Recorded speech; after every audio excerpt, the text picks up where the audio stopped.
Hi guys, tamang kaalis lang namin sa evacuation center.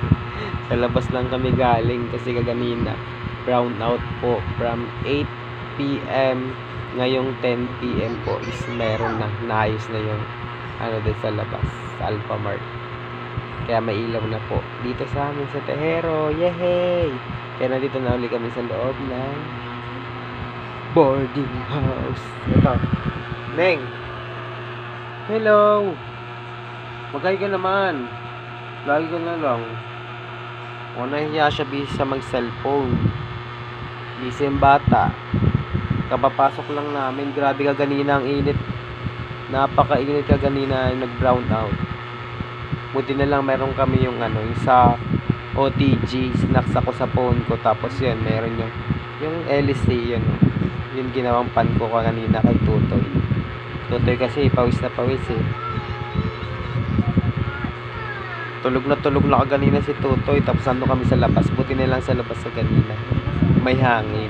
Yan. Kaya medyo napaimbingan tulog ni Tutoy. Kaya ilang oras kami sa labas. Balita ko hindi lang dito sa Tejero nag-brown out. Sa Tansa rin yata.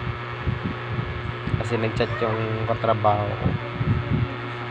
So guys, lagi naman akong pag sinipag talaga mag-upload, nag-upload ako.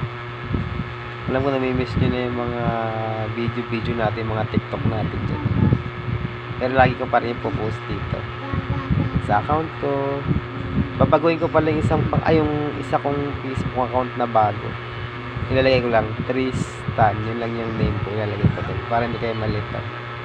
Pero pares yung ginagamit yun guys para meron tayong backup Facebook account in case, diba? Okay na yung sure. Diba kailangan natin ng backup Facebook account.